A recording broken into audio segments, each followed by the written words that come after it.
সোনা মা আমার কাছে এসো।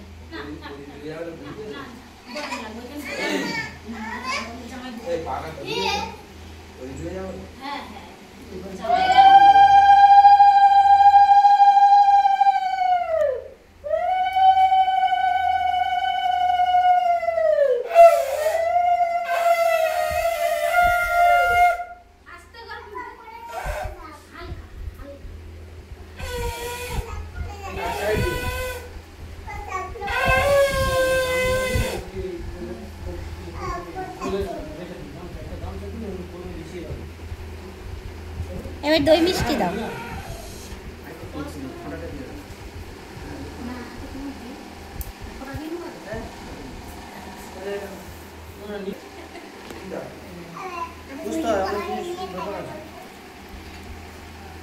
আমি সোনা মা বলে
আচ্ছা এবার মিষ্টি দেবেন তারপর তো শেষ নাকি দই দুটো মিষ্টি দুটো সব দিই।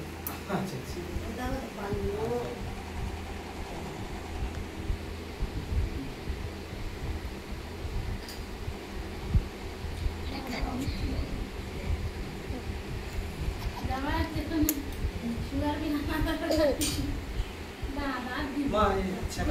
জায়ুর জন্য কি সুগার ফ্রি এনেছে? ওসব কথা হবে এখন জাম জানা আছে তাই একদিন খেলে কিছু হয় না। জাম দাও বছরের পর এবার গাঁয়ের খাবারটা দিয়েছি এবার পিয়া খাও, পিয়া খাও। ওদের জন্য তো খাওয়াই কেটেছি তো। ঠিক আছে খাও না। সামনে কাপড়টা ঠিক করো মামা, কাপড়টা ঠিক করো সামনে। মিতালি না আসেন না কেন?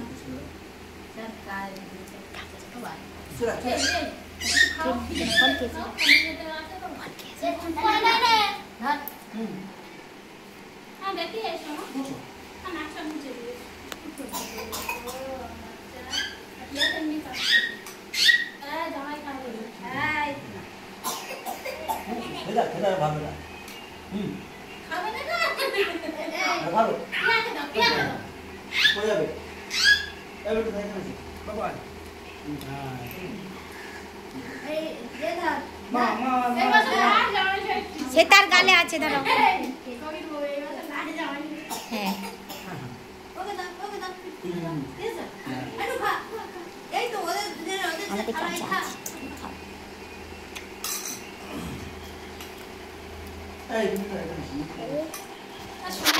আছে।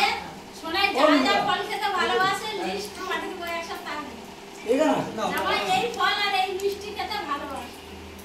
সোনাই যা জামাই ষষ্ঠীতে যাবে, বলবো আমাদের ছেলে কিন্তু জাদা জিনিস খায় না। না মেয়েরা করলি আমার বাবা দাদা যাই তো না, ওটা বললে হবে না। আরে ছেলে তো জাদা খাবেই নি, সেটা মেয়ে লিস্ট করে করে দুটো জেনে গেছে পাটি। সত্যি সোনাই দেখিস বলে দিলে কেন যাও না এই খাও, ও খাবে না। এই এই ভাত দিয়ে কেন চলে সেটা চলে চলছে। নমস্কার, আপনারা দেখে বুঝতে আর অসুবিধা হচ্ছে না? আমি সুব্রত মিত্র এই মুহূর্তে আছি শ্বশুরবাড়িতে জামাই ষষ্ঠী উপলক্ষে। আমি এই 17 বছরের বিবাহিত জীবনে আমি আমার শ্বশুরবাড়িতে যাতায়াতের মাধ্যমে আমার শ্বশুর শাশুড়ির মনোভাব, তাদের চলাফেরা বিচরণ, এ থেকে আমি যে অভিজ্ঞতা পেয়েছি তা বর্তমান সময়ে অনেক মেয়ে জামাইয়ের জীবনে নেই। যদি বলেন কেন, আসতে যদি বলেন কেন,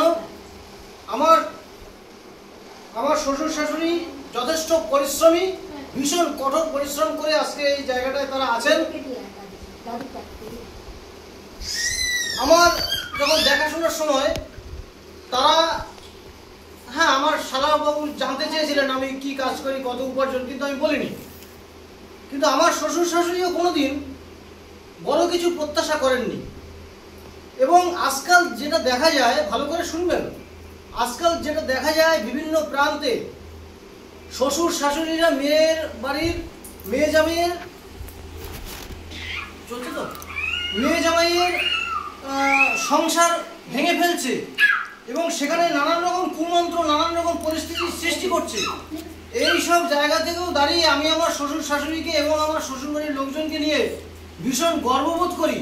তারা যেরকম পরিশ্রমী, তারা যেরকম একটা নিঃস্ব জায়গা থেকে উঠে এসে আজকে ভালোই আছেন, ঠিক আমিও এরকমই নিঃস্ব ছিলাম। সেই জায়গা থেকে আমি তার মেয়েকে নিয়ে মোটামুটি সুখে শান্তিতে আছি। তাই আমি সকল শ্বশুর শাশুড়ির কাছে করজোড়ে অনুরোধ করব, আমার শ্বশুর শাশুড়ির মতো মানসিকতার শ্বশুর শাশুড়ি হয়ে উঠুন। নিজের মেয়েকে তার জামাইয়ের পছন্দ অনুযায়ী মেয়েকে চলতে বলুন, আর ছেলেদেরকে বলুন তার পুত্র বউ কি পছন্দ করে, তার ছেলের বউয়ের কি পছন্দ, সেটা যেন সে ছেলে করে। তার মানে এটা নয় ছেলের বউ লক্ষ্মী ছাড়া হলে তার আসতে, ছেলের বউ লক্ষ্মী ছাড়া হলে তার, আর ওই মেয়ে জামাই মদমাতাল বদমাশি করবে, মেয়েকে দেখবে না, সেই জামাইয়ের কথা শুনে মেয়ে চলবে, এমনটা নয়। অর্থাৎ শ্বশুর শাশুড়ির মানসিকতা পরিবর্তন করতে হবে। এই মোতাবেক আমি মনে করি, আমি আজকের ক্যামেরার সামনে বলে গেলাম, বলতে বাধ্য হচ্ছি, আমার এই শ্বশুর শাশুড়ির মতো মন মানসিকতার শ্বশুর শাশুড়ি বর্তমান সময়ে ভীষণ ভীষণ প্রয়োজন। বিশ্বাস করুন, আমি এই খাওয়া দাওয়া, এই নানান রকম আলাপ আয়োজন এর লোভে আসিনি, আমি এসেছি আন্তরিকতার টানে। আমার শ্বশুর শাশুড়ির যে আন্তরিকতা, যে প্রাণবন্ত বিষয়, তার যাকে সাড়া না দিয়ে আমি না এসে পারিনি। আজ এ পর্যন্তই রাখছি। খুব খুশির দিন, আমি খুব শ্রদ্ধা করি এই বিষয় প্রক্রিয়াকে।